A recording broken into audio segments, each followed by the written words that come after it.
Selamat malam teman-teman semuanya. Assalamualaikum warahmatullahi wabarakatuh. Kali ini kita belajar tentang usaha dan energi. Seperti yang kita tahu bahwa energi merupakan kemampuan suatu benda untuk melakukan kerja. Nah, kemampuan suatu benda untuk melakukan usaha. Lalu usaha sendiri itu apa? Kapan benda itu punya usaha? Ada 3 hal.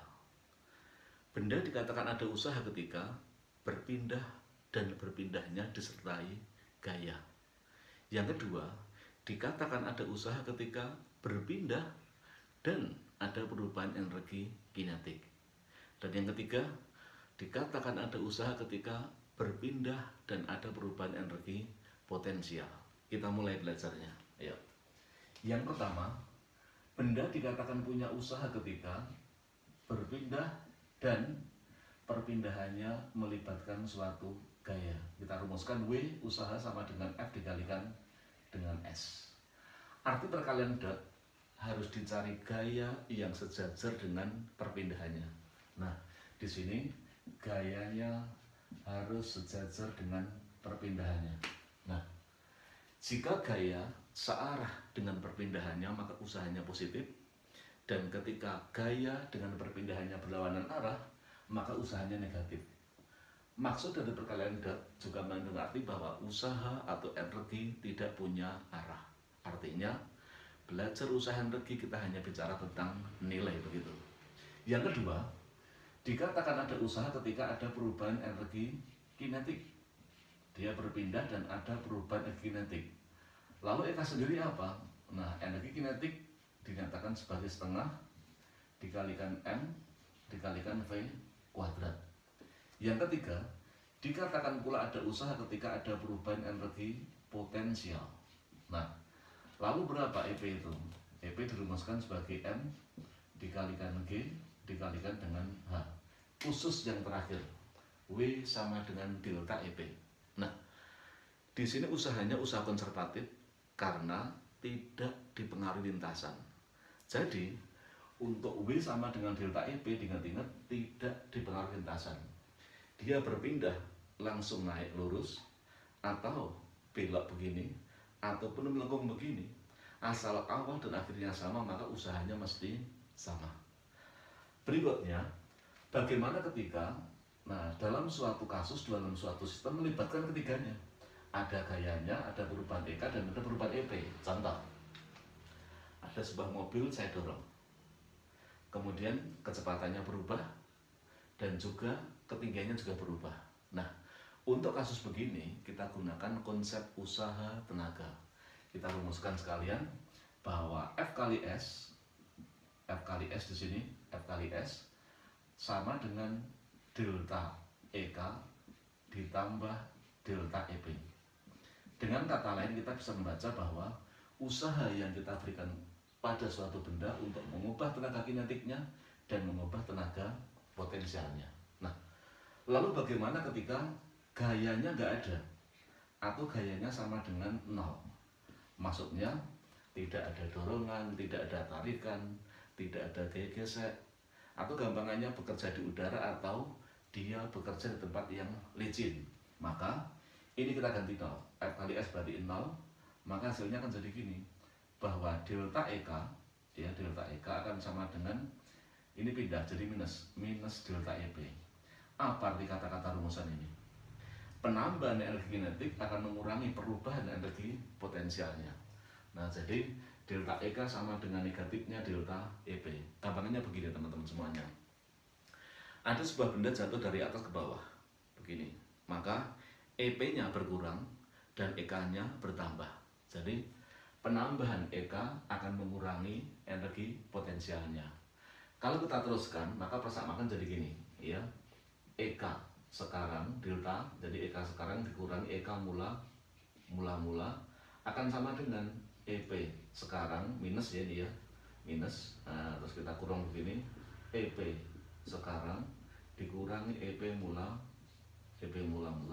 Nah, EK sekarang dikurangi EK mula, nah akan sama dengan minus EP sekarang ditambah EP mula.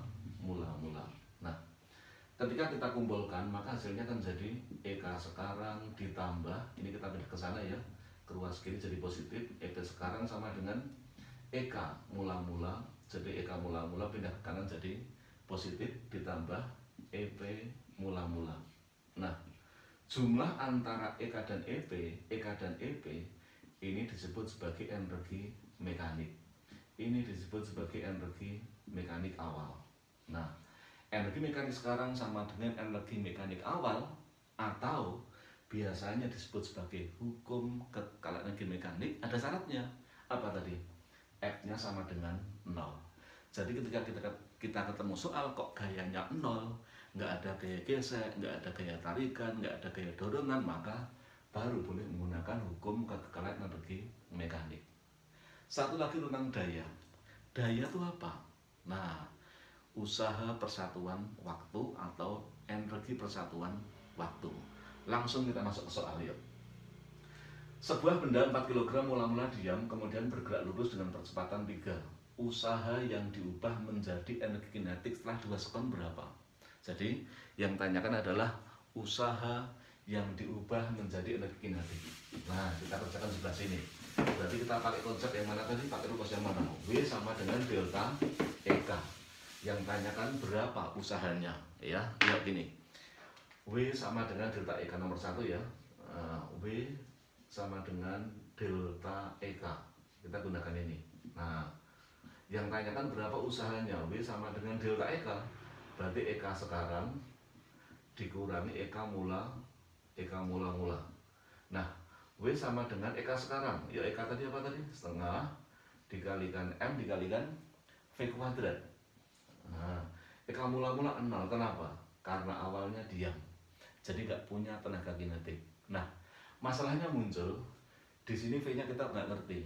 Nah, ingat gerak lurus bahwa kecepatan V sama dengan kecepatan mula-mula ditambah dengan A dikalikan T. Kita hitung sekalian berapa mula-mulanya?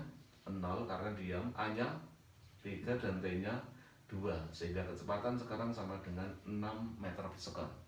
Kita masukkan ke persamaannya sehingga W sama dengan ya setengah. Berapa masanya itu? 4, kecepatannya 6 kuadrat. Sehingga usaha yang tanyakan sama dengan ya setengah kali 4, 2 dikalikan 36, 72 Joule. Ini jawabannya. Langsung masuk soal nomor 2 yang lebih kompleks masalahnya. Ada sebuah balok masanya 2 kg dilepaskan dari A menuju B dan kemudian C. AB lintasannya licin seperempat lingkaran dan BC-nya kasar. Jaraknya 3 meter dan kekasarannya menimbulkan gaya gesek 8 Newton. Nah, pertanyaannya berapa jari-jarinya? Kasus ini kita nggak bisa ngerjakan dengan hukum kekalahan energi mekanik. Kenapa? Karena di sini ada gaya gesek. Nah, ya. Lalu bagaimana? Nah, untuk nomor 2 kita kerjakan dengan F dikalikan S, konsep usaha tenaga ya, F kalikan S sama dengan delta EK ditambah delta EP.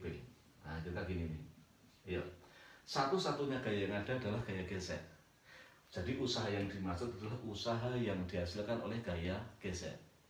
Rekan-rekan semua ingat bahwa gaya gesek selalu berlawanan dengan arah perpindahannya, sehingga nanti nilainya negatif. Jadi di sini masukkan minus gaya gesek dikalikan jarak perpindahannya delta EK.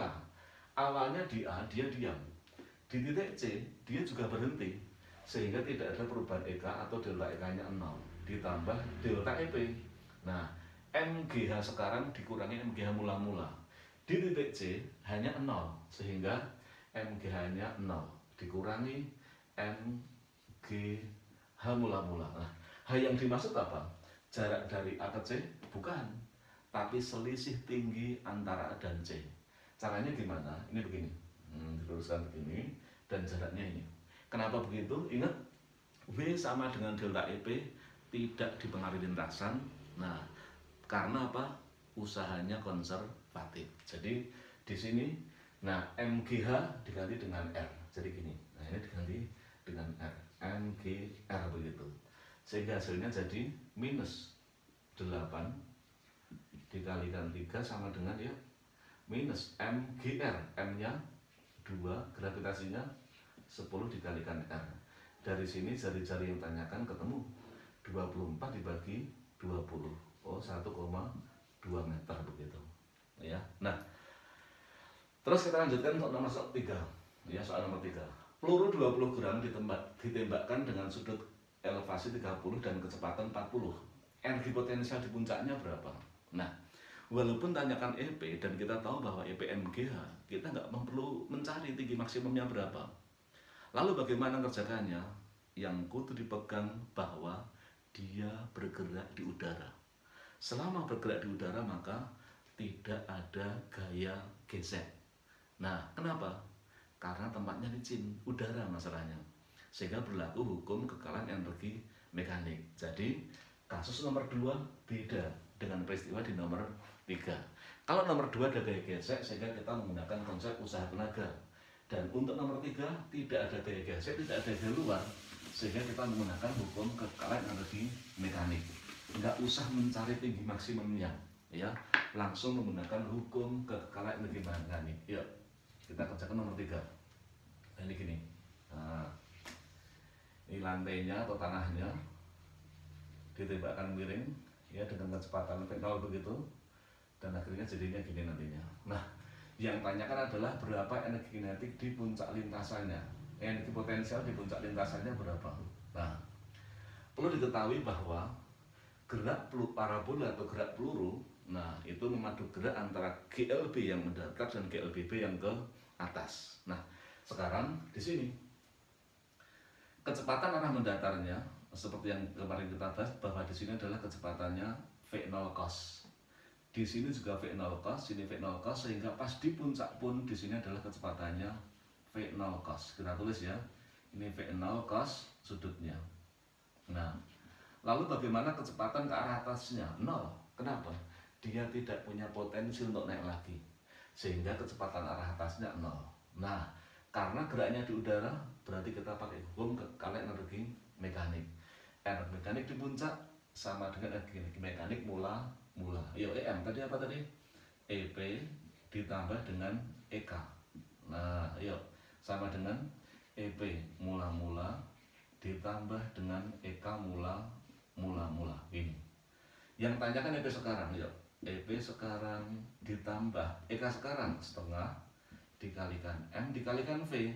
V-nya yang ini. V0 cos beta, ya, dikuadratkan sama dengan EP mula karena di bawah maka 0, nggak punya ketinggian. EK mula setengah dikalikan M dikalikan V0 kuadrat begini. Nah, kita masukkan nilai-nilainya yuk. EP ditambah setengah, masanya 20 gram kita jadikan kilo, berarti 10 pangkat min 3 begini ya. V0 nya 40 cos 30 setengah akar 3 dikuadratkan sama dengan setengah, ya, masanya kita jadikan kilo, diingat-ingat 10 pangkat min 3, kemudian V0 nya 40 kuadrat, sehingga EP nya langsung ketemu ini, ya, maka EP ditambah, ya, 20 akar 3 kuadrat dikalikan ini 12, ya, nolnya kan pas hilang ini, sama dengan, nah, setengahnya hilang 4 kuadrat berarti 16. Oh, berarti EP di puncak ketemu. Nah, hasilnya 4 Joule begini. Nah, kasus yang sama juga terjadi di nomor 4. Ya, di nomor 4 juga sama ini. Kenapa? Karena geraknya di udara. Ada sebuah benda lepas dari bibir meja yang tingginya 2 meter. Pas lepas dari bibir meja kecepatannya 2. Ditanyakan, berapa EK ketika ketinggian dari bawahnya 1 meter. Gerak dari sini sampai sini tidak ada perubahan, tidak ada gaya luar, sehingga ada berlaku hukum kekalahan energi mekanik. Nah, lalu bagaimana menyelesaikannya? Ya, kita selesaikan di sini. Nah, menyelesaikannya bagaimana ini? Yuk, kita selesaikan di sini. Nah, nomor 4, ya, berlaku hukum kekalahan energi mekanik. Pelasannya apa? Tidak ada gaya luar begitu. Nah, ya, berarti EP sekarang ditambah EK sekarang harus sama dengan EP mula ditambah dengan EK mula begini. Nah, EP sekarang berarti MGH, ya, MGH, M dikalikan G dikalikan H, hanya 1, ini hanya 1.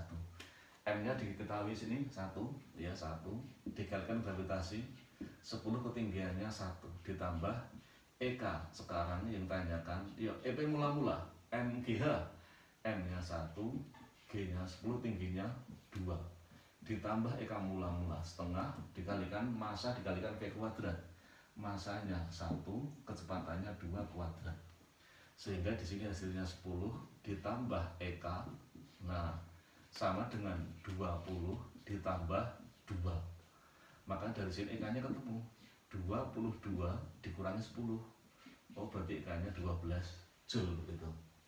Ini juga mungkin saja diperluas dengan tanyakan berapa kecepatannya ganti gampang EK nya diganti setengah dengan mv kuadrat jadi ketika tanyakan kecepatan EK diganti setengah mv kuadrat sama dengan 12 begitu. Nah kadang soal ditampilkan dalam bentuk yang tematik atau keadaan sehari-hari. Contohnya gini, seperti halnya rekan-rekan semen sepeda motor, ya, kemudian nanjak atau naik pada suatu tebing atau bukit begitu itu. Nah, berapa daya yang dikeluarkan oleh motor itu ketika kecepatannya 10, 20 atau berapa? Kita bikin contoh soalnya, ya. Nah, kita bikin contoh soalnya. Ini di sini, ya, kita bikin contoh soalnya ya. Nah, ini soal nomor 5. Kita bikin contohnya dulu nomor 5. Jadi gini, nah gini. Ini misalkan diketahui sudutnya 30 derajat begitu ya, 30 derajat. Kemudian ada sebuah mobil. Ini ada mobil yang menaiki bukit. Nah, mobil menaiki bukit begini. Kecepatannya konstan berapa? 10 meter per sekon misalkan gini nih. Atau per sekon dan diketahui massa mobil 400 kg. Pertanyaannya, nah, berapa daya yang dikeluarkan mobil untuk menaiki tebing ini? Berapa dayanya? Tanyakan daya yang dikerjakan oleh mesin mobil. Nah, dikerjakan oleh mesin mobil itu berapa? Nah, jadi ada sebuah mobil ya yang masanya itu 400 kilo, dia menaiki pada suatu ini tanjakan yang kemiringannya 30 derajat dan bergerak naik dengan kecepatan konstan 10 meter per sekon. Dayanya berapa kalau begitu itu? Nah, kita kerjakan sebelah sini ya. Nah, seperti yang rekan-rekan semua tahu bahwa yang namanya daya sama dengan energi persatuan waktu ya atau usaha per waktu begitu. Kita kasih ini nomor 5 ya, nomor 5 ini bahwa daya sama dengan usaha dibagi dengan waktu. Usaha tadi apa tadi? F dikalikan S dibagi dengan apa? T. Jadi usaha persatuan waktu. Ini nggak ada semua, F-nya nggak ada, S-nya nggak ada, T-nya juga nggak ada. Lalu bagaimana? Lah, inilah soal Hertz, High Order Thinking Skill, keterampilan berpikir tingkat tinggi. Nah, gayanya gimana? Coba. Ketika dia bergerak naik dengan kecepatan konstan, ingat kecepatannya konstan, berarti percepatannya 0. Lalu bagaimana mengerjakannya? Coba, mobil yang punya massa 400, kecenderungannya akan bergerak turun. Nah, bergerak turun. Kenapa? Karena ada gaya mg sin theta. Jadi, gaya yang ke bawah sini akibat massanya itu adalah mg sin theta. Tetanya berapa sekarang? 30. Nah, terus mobil juga mengeluarkan tenaga yang dihasilkan oleh mesin sehingga gaya yang dikeluarkan sebut saja di sini F. Nah, F. Karena bergerak naik dengan kecepatan konstan, berarti percepatannya nggak ada. Artinya apa? Gaya ke atas dengan gaya ke bawah kudu sama. Jadi F di sini sama dengan ini. Artinya F bisa diganti dengan itu. Ya, kita lanjutkan caranya sini berarti P sama dengan F-nya diganti itu. Nah, mg sin 30. Ya, mg sin 30. Nah gini. Lah, ini S per T. Seperti yang rekan-rekan semua tahu bahwa S per T di sini adalah kecepatan. Nah, ini kecepatan gini, ini V. Sehingga langsung kita masukkan nilainya. P sama dengan mg sin 30 kalikan V. M-nya berapa itu? Oh, 400 kg. Gravitasi 10. Sin 30 oh setengah. Kecepatan yang diharapkan 10. Nah, sehingga daya yang harus dikeluarkan mobil untuk menaiki tebing itu sama dengan 40.000 dibagi 2, ya. 40.000 dibagi 2 berarti 20.000 watt begini. Atau sama dengan dayanya sama dengan 20.000 kilowatt begitu, ya. Nah, kadang soal usaha energi juga divariasi dengan energi-energi lain. Contohnya aplikasi yang lainnya, ya.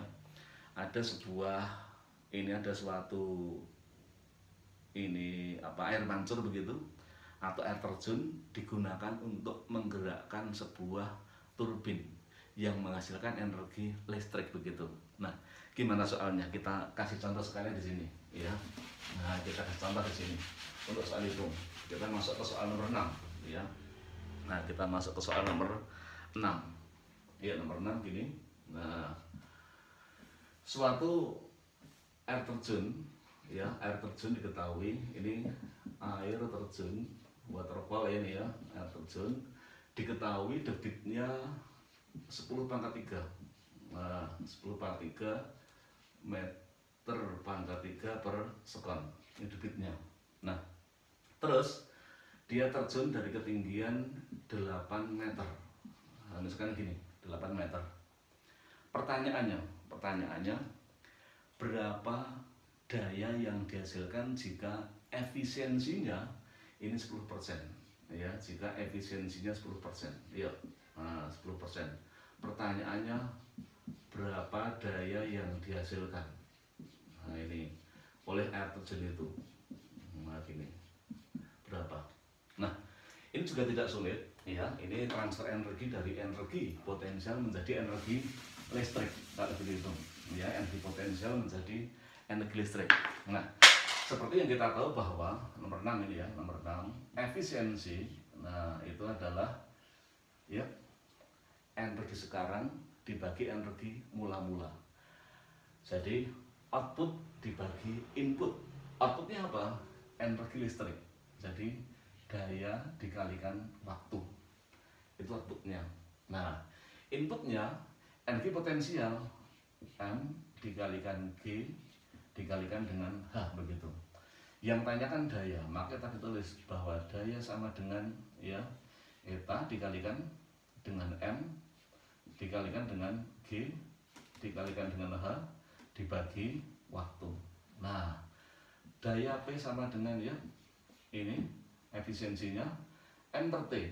Nah, massa di sini rekan-rekan kudu ngerti bahwa massa, nah, seperti kita tahu rho itu apa dibagi apa? M dibagi V. M dibagi V. Berarti kalau M sama dengan rho dikalikan volume. M-nya diganti itu. Nah, rho dikalikan volume dikalikan G dikalikan H dibagi T. Lah, volume per waktu inilah yang disebut dengan debit. Ini loh. Ini namanya debit. Yang tidak lain sama dengan ini nanti nilainya. Ya. Tinggal dimasukkan, maka daya yang diharapkan sama dengan efisiensinya 10%. Berarti 10/100. 10%, 10/100. Kemudian rho-nya air 1000, ya, 1000. Nah, debitnya juga 1000. Gravitasinya 10, ketinggiannya 8.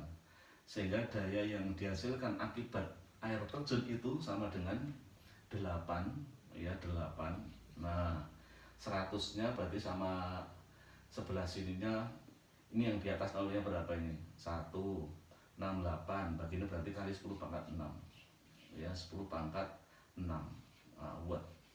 Atau dayanya sama dengan 8. Nah, pangkat 6 bisa diganti dengan megawatt begitu. Oke teman-teman semuanya, mudah-mudahan yang saya berikan untuk konsep usaha energi bisa menjadi manfaat bagi rekan-rekan semuanya, ya. Dan terima kasih untuk perhatiannya. Selamat malam, sukses selalu. Assalamualaikum warahmatullahi wabarakatuh.